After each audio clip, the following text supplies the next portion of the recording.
In this module, we'll cover a brief overview on the injection molding process. In this module, we'll review the injection molding process as well as the flow behavior of thermoplastics in injection molds. Why do we need to do this? Understanding injection molding and the flow behavior is absolutely critical in order to properly use Autodesk Simulation Mold Flow software. In this slide, we're showing you an illustration of a typical injection molding machine. We have a hydraulic unit. There are some electric units on the market today as well. We have hopper, which holds our material. That's where we're loading it. The barrel, which contains a screw for feeding the material into the mold. And then the nozzle, which is naturally where the material is going to come out of the barrel and into the mold. To the left, we have our mold, which is forming our part. Now I'll discuss some of the injection molding terminology for a typical molded component. We have our sprue, our coal slug well, our primary runner system, our secondary runner system, the gates, and of course the part cavity. We have a polymer entrance point that will start at the top of the sprue, and that's where flow begins and fills through our sprue, through the primary runner, through the secondary, through the gate, and finally into the part cavity.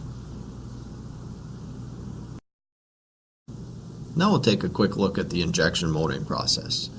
This process is typically made up of several phases, the first one being filling. In the filling process, the mold's going to close. The screw is going to move forward to inject our polymer into our mold cavity, and we're going to start forming a thin skin on the mold wall. Packing. Cavity is basically going to finish filling under pressure control, and we're going to hold a pressure on that polymer as the part cools and the gate freezes off. After packing phase, we move into the cooling phase. And this is where the part simply continues to cool until it's rigid enough to withstand being ejected from the mold. During this time, the screw is also typically moving back and plasticating or building up your next shot just to save your cycle time. After we're finished cooling, the mold will open and of course the part will be ejected. The injection molding cycle is typically pretty linear. As we are discussing each of the four phases, you could see that we start in a fill time. After fill is complete, we move in the pack, then we move in the cool, then we move into the mold open time where the part's ejected. So these four phases, you add them up and that will give you your cycle time. As you can see, the pack and cooling times are typically a significant portion of your cycle, so this is where you can commonly leverage the software to optimize your cycle time. Now we'll take a look at the typical injection mold.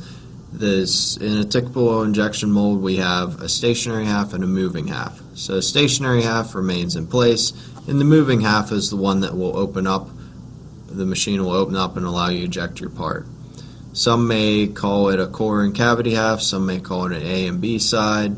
There are many different terminologies used, but this is just one. Of course, this is for a standard, very simple injection mold. There are other technologies out there where we may have some more advanced definitions and topics that we could discuss.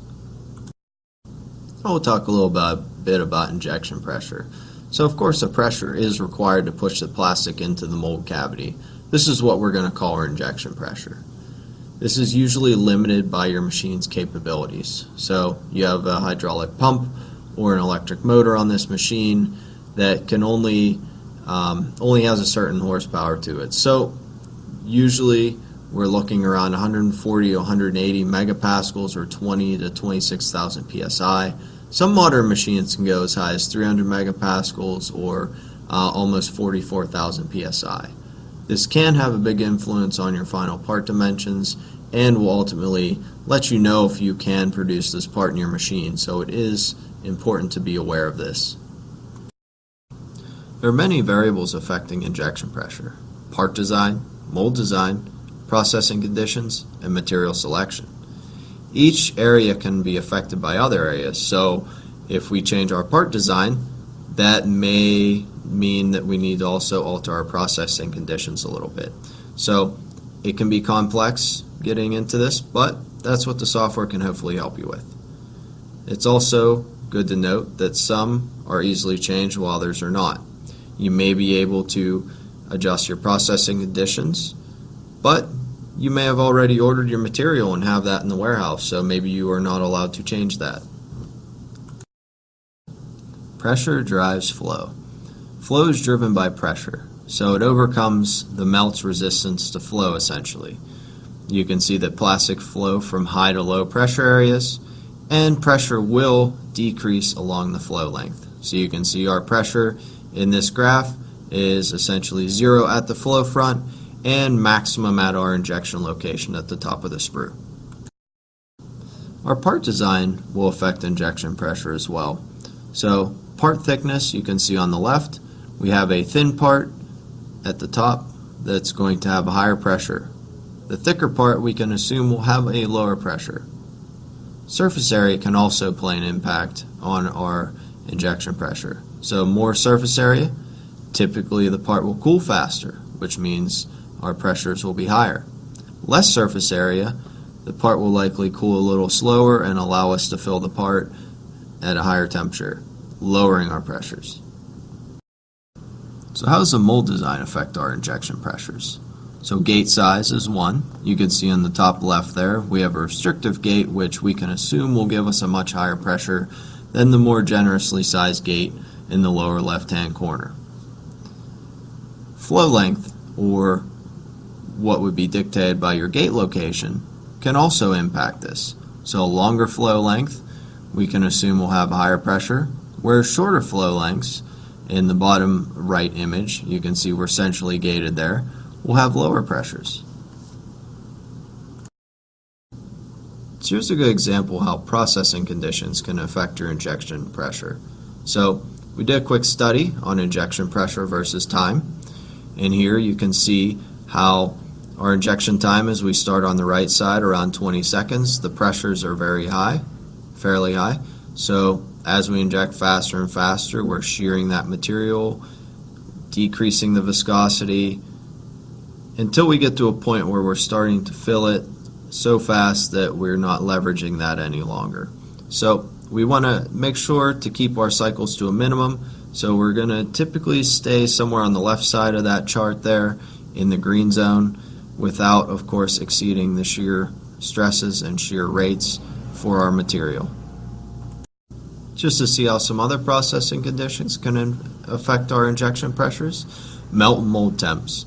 So as we mentioned, temperatures can impact the viscosity of our material. So with the melt temperature, when it's higher, we typically have a lower pressure. If it's cooler, then we'll have a higher pressure. That's same can be said for the mold temperature as well. So cooler molds typically will need a higher pressure to fill because you're forming that frozen layer a lot quicker. And then hotter mold temperatures, they typically have a lower pressure. So how materials affect your injection pressure? Well, different grades of material can have different viscosities, which of course directly impact how much pressure we need to fill our part. So even when we're looking at something like a simple polypropylene, we can't make that assumption that all polypropylenes have a very similar viscosity or they're all the same. That's not the case. And as you can see in this graph, we have a high viscosity polypropylene and a low viscosity polypropylene. And you can see how over a range of injection times how that can change our injection pressures necessary to fill our part. In the previous slide, we took a look at how two different grades of polypropylene can differ drastically from one another, so it only stands to reason that we can also see the same between different families of materials. So in the graph below, you'll see a polycarbonate versus an ABS versus a polypropylene. You can see that polycarbonate is quite a bit different from the ABS and polypropylene, so we need to be aware of this in our material selection. And one way we can help us and guide us in looking at different grades and between different materials is maybe by using that MFR number, that melt flow rate number.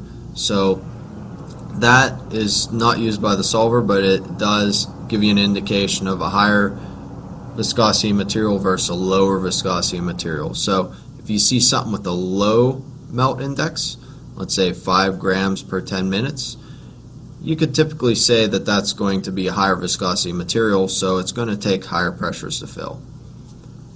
The higher melt index material, say we had something 10 grams per 10 minutes, we can typically say that's going to be a lower viscosity material and require lower pressures to fill.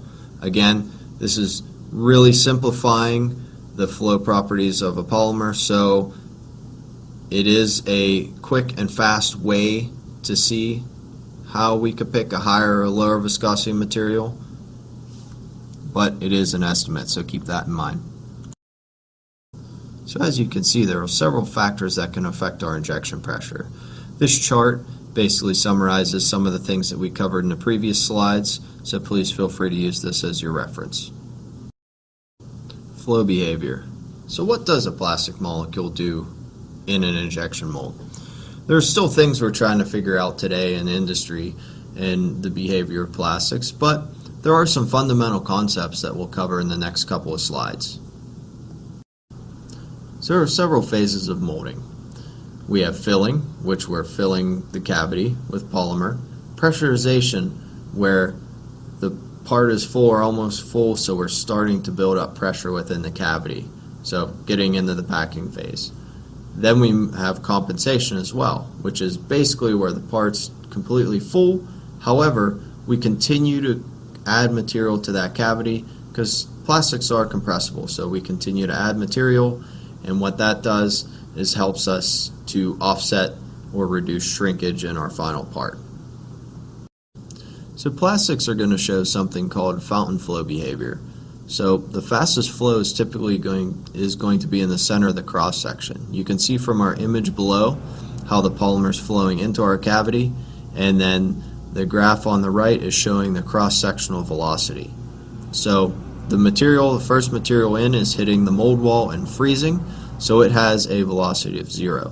And as you can see, the center has the highest velocity for us. This, of course, does play a large role in not only molecular but also fiber orientation within our part. Cross-sectional flow and molecular orientation. So molecular orientation is caused by shear flow. So shear, of course, we have a laminar flow, and shear is basically being captured by the difference in velocity between the different layers. So the highest amount of shear is typically just inside the frozen layer, because our frozen layer, it of course is frozen, solidified, not moving. And then we have a still laminar flow happening just inside of that region. So we've got a layer that's basically not moving and another one moving at quite a bit higher velocity. So that difference is producing the highest orientation that we'll see, as well as the highest shear rates, as you can see in our graph below. So if we take a look at a simple 3D flow analysis and examine our cross-sectional flow in this part, we have a part with 2 ribs. The one on the left is full already. You can see the velocity is not, it's at 0 at this point, but the rib on the right is not. So we can see how the velocity vectors are pushing up towards that rib, but we can also see how between the ribs, if we look at the cross-section of this main nominal wall of this part, we can see just at the mold wall it's frozen, so we're not seeing any movement there, 0 velocity, and then below that quite a bit higher velocity. So you can see how much that cross-sectional flow can vary through the thickness of a part. If we're looking at part shrinkage or shrinkage, Normally, unfilled materials will shrink most in the flow direction. Unfilled materials will shrink most perpendicular to flow direction. If you see our image below here, both these parts were analyzed using the same material and the same processing conditions. What we did was we turned the fiber option off for one and left it on for the other. So in the top one, you can see we do not have the glass fibers being considered, so it's shrinking more parallel to flow. Whereas the glass fibers, it's shrinking more perpendicular to flow. This is because plastics typically, they have a tendency to try to return to a stress-free state. So when you injection mold at our injection location on the left here, we're stretching out these strings of spaghetti or these long polymer chains, and they just want to return back to their normal shape or their stress-free state. So non-filled materials, like the one on the top, they don't have the glass fibers to resist that polymer from shrinking back towards the gate. However, in the glass-filled material, those glass fibers are there. They're resisting that. However, the glass fibers offer little resistance perpendicular to flow, so they cannot help so much in that direction.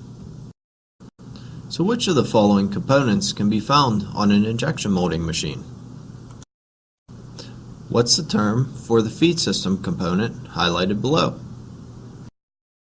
The following image illustrates unfilled materials typically shrink more in the direction of flow than transverse to it. True or false? Which of the following variables can affect injection pressure?